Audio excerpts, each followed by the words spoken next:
Before we start, I would like you to hit that red subscribe button so that you never miss out on any of our videos. Hey guys, what's up? Welcome back to Massive Carhead. 7. 1965 Porsche 911. When people say Porsche, the first thing that pops to mind is that unmistakable silhouette of a 911 series car. To become such a distinct and brand-defining car requires engineering capabilities and marketing. Fortunately for the Porsche 911, it had all three. First designed by the Porsche family themselves, the 911 was supposed to be called the 901, but after a brief scuffle with Peugeot, they renamed it 911. The first 911s had a 2.0-liter air-cooled flat six made somewhat between 130 and 148 horses. The car also sported an integral body frame and styling lines that emanate the Porsche 356 and VW Beetle that came before it. Almost 60 years later, Porsche 911s have remained a staple in the sports niche, with the company making more and more performance-oriented beats to rip it out on the track. Number 6. 1966 Ford GT40.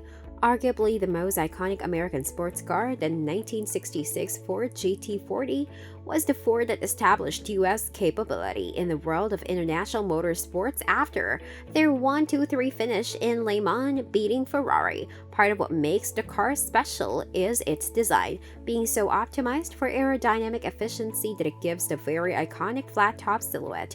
The GT40's engine also put it a step above its competition, as its 7.0-liter V8 produced 463 HP and 475 pound-feet of torque that lets the car cruise to speeds up to 200 mph on the track. Aside from the power and the looks, the GT40's success in endurance racing cemented its legacy as a great American sports car for everyone to look up to, as shown in the 2019 film Ford vs. Ferrari. Number 5. 1955 Mercedes-Benz 300 SL Gullwing.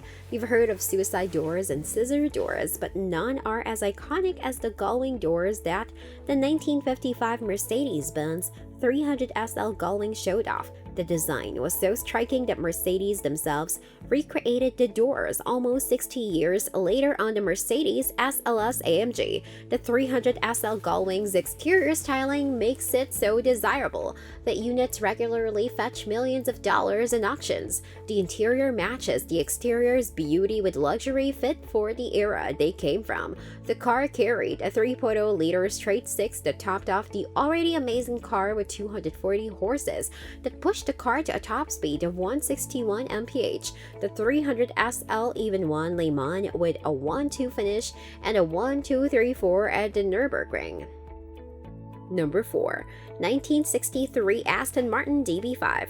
Look back into classic British car history and you'd find a handful of models striking out. One of them is the 1963 Aston Martin DB5, the true star of the 1964 Bond film Goldfinger. The Aston Martin DB5 caught the attention of everyone in the theaters, letting everyone hear its beautiful exhaust notes and see its beauty as it shows off in the scenes where Bond fights for his life. Such was the association of Bond and the Aston Martin DB5 that the car appeared again as the British spy's preferred car in Thunderball, GoldenEye, Tomorrow Never Dies, Casino Royale, Skyfall, Spectre, and No Time to Die. The car itself was a capable beast, powered by an aluminum 4.0-liter inline-six engine that made 282 horsepower, and coupled with its stylish body made by Carrozzeria Touring Superleggera, the car was unique and iconic for all the right reasons.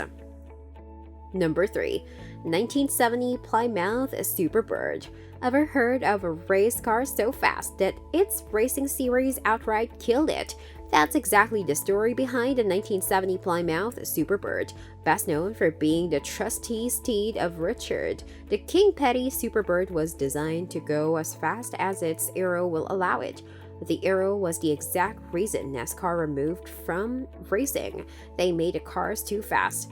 This was evident in the 1970 season after the Superbird and the Dodge Charger Daytona, another aero-focused car, swept the season with 38 out of 48 races going to the two cars.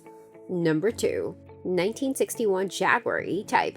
when a car reportedly extracts the remarkable rates, the most beautiful car ever made, from none other than Enzo Ferrari himself, that it did something right. The 1961 Jaguar E-Type perfectly captures the mood, styling, and design philosophy the British automakers of the time employed, mainly a long wheelbase with a sleek body that gives off a massive road presence.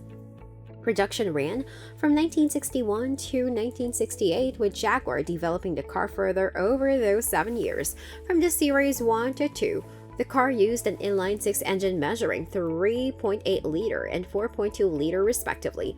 The Series 3 E-Type, on the other hand, was given a 5.3-liter V12 as a proper goodbye to the car. Despite its massive size from its long wheelbase, the car was incredibly agile thanks to its lightweight that Jaguar achieved by focusing on unitary construction. 1. 1963 Chevrolet Corvette Stingray. As the first car that comes to mind whenever split window appears in a conversation. The 1963 Chevrolet Corvette Stingray kicked off the Corvette's second generation with a bang, featuring an aerodynamically optimized body and a lower weight despite the additional steel supports in the body. Powered by a 327 Ci V8 engine that makes at least 250 HP on standard trim levels, with options for fuel injection, bumping the power all the way up to 360 horses. This brings us to the end of our video. I hope you enjoyed it. Hit like if you did, and don't forget to subscribe to our channel so that you don't miss any of our videos in the future. Also watch the 2 videos that are on your screen because I'm sure you love them. With that, I'll see you in the next video.